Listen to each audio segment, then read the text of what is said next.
अब देखिए, मैं आज भी अपनी उस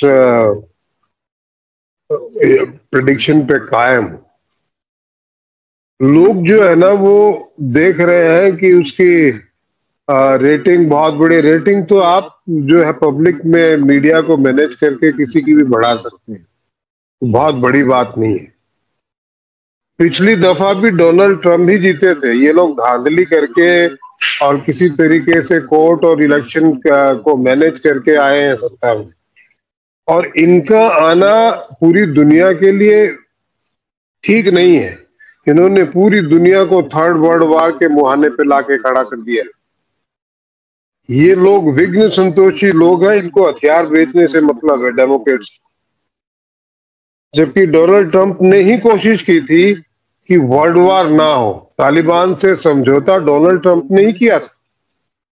फौज वापसी का जो एग्रीमेंट है वो डोनाल्ड ट्रंप ने ही किया था। इन्होंने तो एग्जीक्यूट किया, और एग्जीक्यूट भी क्या किया है कि अफगानिस्तान को 60,000 करोड़ के हथियार वहां छोड़ गए। वो तो ये जानबूझ के छोड़ के गए थे। वो इस खित्ते को हिला के रखना चाहते हैं, जिससे उनके हथियार बिकते रहे और वो लोगों का खून चूसते रहे। हथियार लोभी चलाती है वो पूरी डेमोक्रेटिक पार्टी।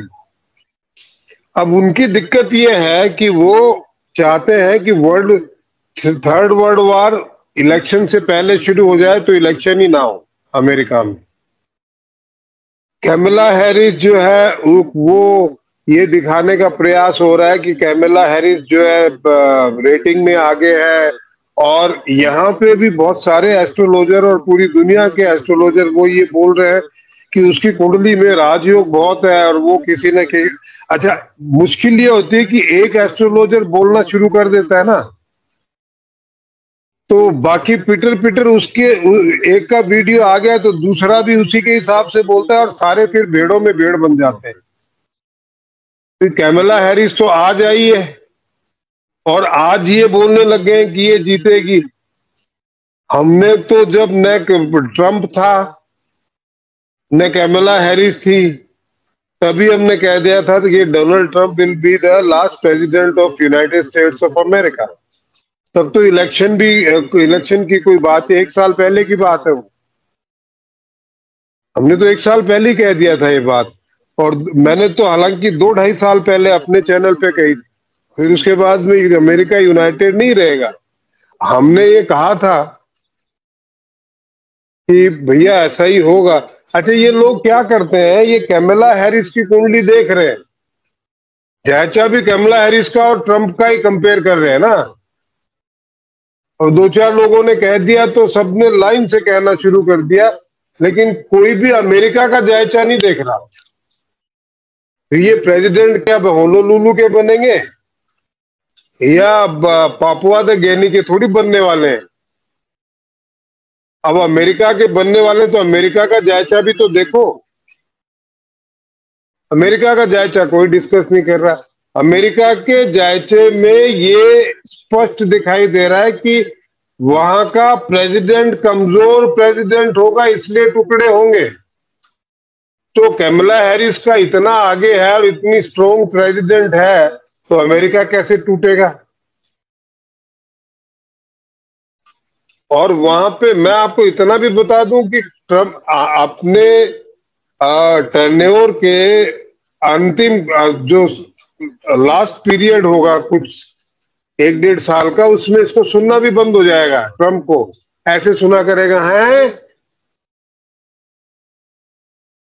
तो इतनी तक डिटेल में मैं आपको बता सकता हूं, and I am damn sure कि ये चाहे वहां पे धांधली भी होगी, वहां पे ये जो इलेक्शन का रिजल्ट है ये कोर्ट में भी जाएगा, और कोर्ट से जीत के आएगा ये, और वहां पे दंगे भी होने। जो जो अमेरिका ने दूसरे देशों में करवाया है वो सारी चीजें अब अमेरिका में होनी है, क्योंकि ऊपर वाले का इंसाफ तो है, उनसे बड़ा थोड़ी है अमेरिका। अमेरिका ने तो पूरी दुनिया का सत्यानाश करके रखा है। अब जैसा उसने दुनिया का सत्यानाश, उसने रशिया को तोड़ा, अब वो टूटेगा। उसने लोगों को मजहब के नाम पे और टेररिस्ट के खड़े किए, और वहां लोगों को मजहब के नाम पे पूरी दुनिया को लड़ाया, वहां की गवर्नमेंट्स को डिस्टेबलाइज किया। अब वो सब उसके साथ होने वाला है। वो मालिक सारी चीजें वहां करेगा। आप जो भी कर्म करते हैं वो लौट के आपके पास आते ही आते हैं। आप देख, जिन लोगों ने जुल्म किए उनका हश्र क्या हुआ है, वो भी फांसी पे लटके ही है ना। ताइवान का भी खुलेगा अभी, टर्की ग्रीस का भी खुलेगा। वो चीन और ताइवान का फ्रंट खोलने देना चाहता है जब तो चीन वहां पे इंटरफेरेंस ना करे। और जबकि अब यह अब उल्टा हो रहा है, वहां की गवर्नमेंट चाहती है कि चीन वहां इंटरफेरेंस करे इलेक्शन में। क्यों? क्योंकि चीन चाहता है कि वहां पे कैमला हैरिस जीते। आप समझ रहे हैं? कैमला हैरिस जीतती है तो चीन का फायदा है, क्योंकि वो लेफ्टिस्ट है। वो फिर चीन के साथ मिलके, दोनों मिलके दुनिया को लूटेंगे। कोरोना मिलके ही तो बनाया था इन लोगों ने। ओबामा के टाइम से कोरोना के ऊपर रिसर्च चालू था, मिलके ही बनाया इन्होंने। ओबामा जब आए थे तो उन्होंने ईरान को बहुत ढील दी थी न्यूक्लियर प्रोग्राम में। वो तो ट्रंप ने आके रोका उनके न्यूक्लियर प्रोग्राम को, और बाइडेन ने आते फिर उनके न्यूक्लियर प्रोग्राम में ढील दे दी। तो ईरान चाहता है कि कैमला हैरिस आए, चाइना चाहता है कि कैमला हैरिस आए। ये तो 2028 तक टूट जाएगा अमेरिका, टूट ही जाएगा। फिर इलेक्शन नहीं होंगे प्रेसिडेंट के यूनाइटेड स्टेट ऑफ अमेरिका। फिर अलग अलग जगह के इलेक्शन होंगे, और वो एक ऐसा टाइम होगा जब अमेरिका वॉर में होगा। ये वर्ल्ड वॉर शुरू हो चुका होगा। तो ऐसे में इलेक्शन की तो कोई संभावना बनती नहीं है। और जब जब वर्ल्ड वॉर खत्म होगा तब तक अमेरिका टूट चुका होगा। कोरोना से वर्ल्ड वॉर शुरू हो गई है भाई। ये वर्ल्ड वॉर ही तो, मैंने पहले क्या कहा था आपको कि वर्ल्ड वॉर ऐसे आमने सामने की एकदम से नहीं होगी, पॉकेट्स में होगी। आप अपना पुराना वीडियो उठा के देखिए, मैंने उसमें कहा था कि अलग अलग फ्रंट खुलेंगे, अलग अलग लड़ेंगे और फिर एक साथ लड़ेंगे। तो ये 3-4 साल तक तो ये अलग अलग फ्रंट खुलते रहेंगे। अभी जैसे रशिया यूक्रेन का खुला, ये इजराइल वाला खुला हुआ है कई फ्रंट। उसके बाद में ताइवान वाला खुलेगा, उसके बाद में ग्रीस टर्की वाला खुलेगा। तो ऐसे पॉकेट्स में वॉर शुरू होगा, और ये 27-28 आते आते पूरी दुनिया आमने सामने लड़ रही होगी। क्यों लड़ रही है पता नहीं।